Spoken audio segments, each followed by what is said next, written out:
What's up guys, I'm Cosentino, and in this particular video, I reveal some of the secrets to my death-defying water trap escape. Believe me, you want to stick around for that.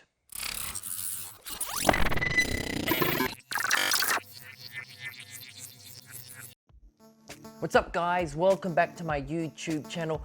Welcome to these videos where we reveal behind the curtain what goes into some of these death-defying escapes and illusions, gives you some insight into what I have to go through in order to keep you entertained.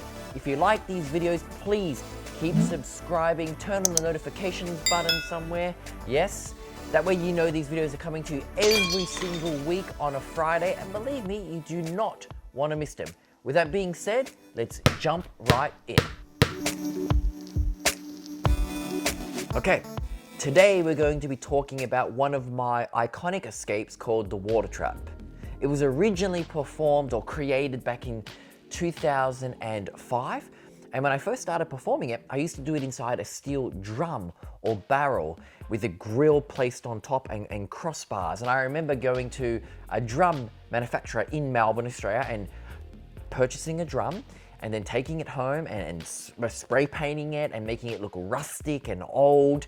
And so this kind of rustic steampunk look for me dates back, pre-2004. I mean, I was doing it on stage in 2005, and my father is a structural engineer. When we first performed the water trap escape, I wanted it to be in the air. Now, there's a lot of restrictions when you're inside a theater about hoisting people. When you do that, you need an actual rigger. And back in the day, everybody that worked with me had to drive a truck, had to set up, had to perform, had to pack up, had to sell merchandise. We were all very hands-on. Each of us had to do multiple jobs, perform, film, everything. Very, very difficult. So we couldn't have a rigger. Even the pyrotechnics, originally, when we first started doing pyrotechnics, I got my pyrotechnics license, and in order to let off the pyros, I would have, believe it or not, a foot switch at the front of the stage. So I would like strike a pose and hit the foot switch with my foot, and the pyros would go off. Or on my props, and still to this day we kind of do it like this. On my props, I have little switches that I can push with my thumb, or I would appear and I would push the switch on the prop with my foot and let off the pyro. So everyone was multi-skilled and multitasking. Anyway, going back to the drum, we couldn't have a rigger. I wanted to hoist this drum into the air. And to do that, my father being a structural engineer, we designed an apparatus that would lift it up. So the drum would be lifted up into the air, and then there'd be 4 chains that would keep it locked down and keep it from swinging. And we would basically transport this rig, this kind of scaffolding that would break down and fit inside a truck. And that dates back, as I said, 2005 when it was first performed. But when we came up with the idea, constructed it, these things take months, sometimes years to perfect. But back in 2011, I decided to change it from a steel drum to a Perspex box because I was going on Australia's Got Talent, and I knew that audiences are very skeptical. They always think that somehow you're breathing, maybe you're not picking the locks, and I really was. So I decided to just make it a clear tank. So instead of being round, I did want it to be a round, clear tank, but it was very difficult to manufacture Perspex like that and extraordinarily expensive. So we made a Perspex, basically a glass box, which was framed in steel. And so the first time I did it kind of in full view was on Australia's Got Talent. That way no one would question whether I was actually doing the escape or not. So it has evolved over the years, and it's become, as I said, more difficult, more challenging. Now, when I do these underwater escapes, you've got to understand, I really am holding my breath, and in that confined space, your knees are up against your chest, which makes it very difficult to hold your breath. It makes it very difficult to move. So the water trap, believe it or not, is probably one of the most difficult underwater escapes, just because of how compressed you are and how little mobility you have. Now, when you do these escapes, you need to be able to pick the locks just through feel and touch. Even though I've got goggles on, you can't really see. You can't see the locks from above. It's all done through feel. So when we do these, we practice and we rehearse with what we call a dry run. So I'll get inside the tank without any water, actually hold my breath and go through all the movements as I pick the locks. And then of course, if I need to breathe, I can actually breathe. But I build up kind of resistance. I build up my stamina. And so I do the escape, just going through the motions. Every lock needs 10 to 12 seconds, depending on the escape. But let's say about 10 seconds per lock, hold my breath and do a dry test. Then eventually add some water. And you maybe have the water up to your chest and you do the same process, you repeat it. Then you add the water up to your neck so that if you need to pop up, you actually can. Then you add the grill on top, keeping the water level still low so that you can pop up if you need to. Something very interesting happens when you place a lid or a grill or a cap on top of this tank. Psychologically, you realize you can't get out. You can't just lift your head up.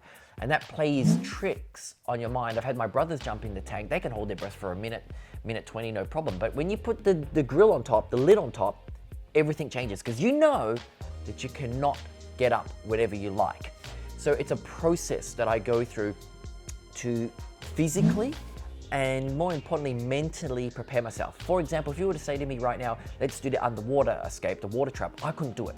Because it really takes a lot of training and prep. You physically have to be prepped and you mentally have to be prepped to actually do these escapes. And when I was doing it, twice a night, you have to be very fit. You do a 2-hour show, you're running around, everything's crazy, high energy, and then you've got to do the water escape and you've got to, lower your heart rate. I get it to under 50 beats per minute.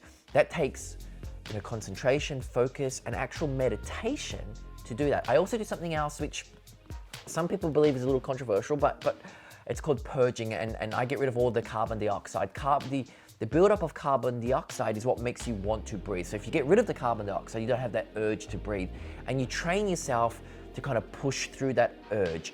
There's little, I'm not gonna say when I say tricks, you're gonna think they're actual magic tricks. There's little techniques to kind of get through that pain. But I get rid of all the carbon dioxide, lots of breathing, and then I hold my breath and I don't feel that build up. So I feel like I can push through and go longer. And you need to understand your limits. And you do that by pushing it to the point that you black out, and you black out underwater. Of course, I have my brothers there and my crew to pull me out, but you need to understand where that blackout level is. It's called shallow water blackout. When you understand those limitations and you understand how you hold your breath and how you burn through oxygen, then doing these escapes becomes safer. However, what you got to understand is that I'm inside a glass tank, I'm hoisted into the air. If I have a shallow water blackout, which they happen very, very quickly, my crew has to lower the tank, maybe undo my handcuffs, undo the locks in the grill, pull me out. By the time that happens, you've already started to drown. So it's very, very difficult. It's very, very, very dangerous to do.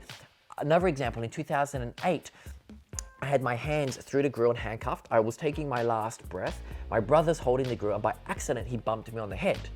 Because what happens is, as I take my breath, you'll see I go down into the tank. Well, I went down, I got bumped on the head, and that threw me off, and I kind of lost my breath that I was holding. The tank gets hoisted into the air. I have a special cue, which is a timeout. I called the timeout. They had to bring the tank back down, unlock it all, get the handcuffs off, get the 4 locks off, pull out all the rods. Well, I was starting to basically drown. This happened in a live show. Well, the audience was shocked. They pulled me out of the tank. I walked off stage. The curtain dropped. We made an announcement that it had gone wrong. I composed myself. I walked back on stage and explained to the audience that I was going to attempt to do it again. Now, it was very scary to go out there and try and do it again, to convince yourself that you're not going to get injured or drown literally within 3 minutes is very difficult to do. The audience watched that escape and I accomplished it. And at the end of it, they erupted and stood to their feet because they knew how dangerous and difficult it actually was. And I learned a very valuable lesson, which was these things, you need to explain to the audience how difficult it can be, because sometimes it just looks so easy. It just looks like, oh yeah, you're just doing it because you are, because you train for it, you practice for it the same way an athlete runs extremely fast, or all these things that these extraordinary people do. So with that being said, we're going to look at water trap from the elements, and it's done at the steam rail yard in Melbourne in a very hostile environment, and I think you guys are going to enjoy it. So let's check it out.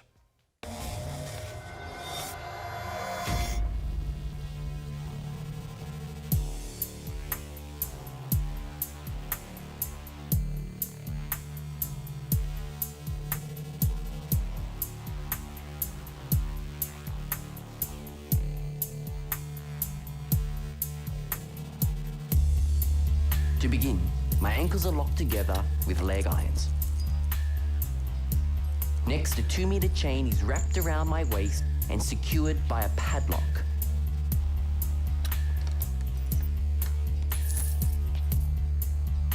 Once I enter the glass tank, I compose myself.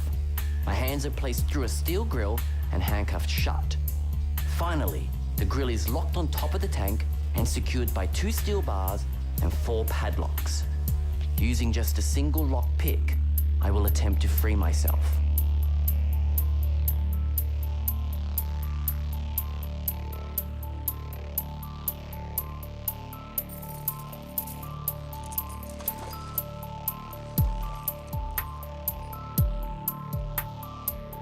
Water is fascinating. It's one of the great necessities of the planet. It is also mystifying and full of danger. First, I need to empty my mind. I need to build a resistance to water, but I also need to embrace it, to be at one with the water. I need to be its friend, not its enemy. What you're about to see is a first for Asia. Water gives life. It can also take it away.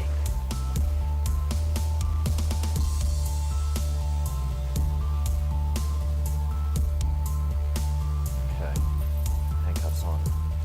Welcome to the water trap.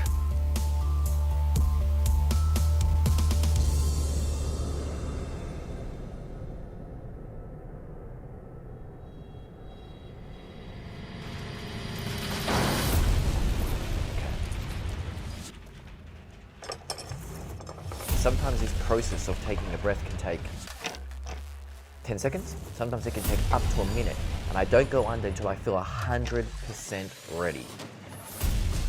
Okay, hopped up, so it overflows. You understand that I can't breathe in any way whatsoever. First, I have to work on the handcuffs to free my hands.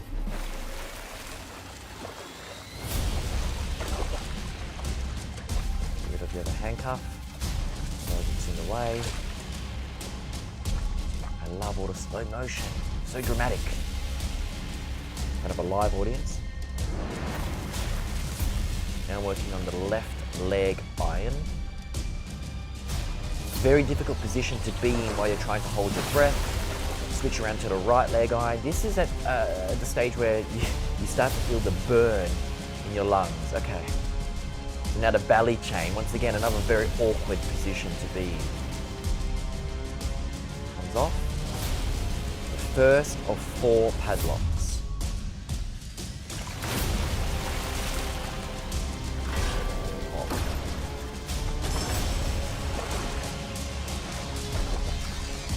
This is all done through feel and touch. Okay. Third one. And I have to push the rods out as well. Now going for the last one. Remember, there's a rod that needs to come out as well, and the grill's got to come off. The rod comes off, push, push, and free.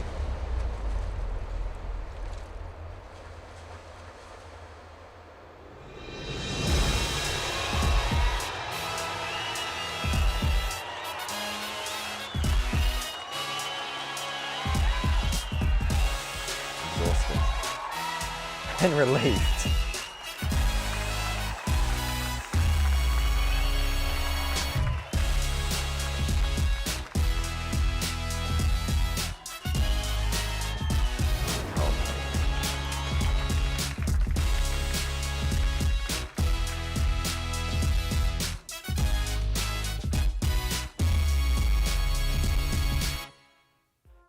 So there you have it, the water trap performed for Sony AXN.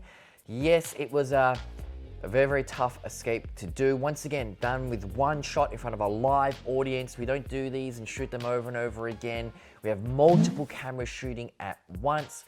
What we get is what we get. If it goes wrong, it goes wrong. People who know me know when things have gone wrong, they've been pulled from the show, or we don't end up filming it, etc., etc. And so it is one of my favorite escapes to perform, and I hope the audience enjoys it because a lot of work goes into it. With that being said, guys, I hope you like these videos. I hope you like the fact that I'm giving you insight to what goes on behind the scenes to perform these things. So if you like the videos, please subscribe, leave some comments, and of course turn on the notifications, as I said, because they're coming to you once a week. So until next week, be safe, look after one another, and I'll see you all very soon.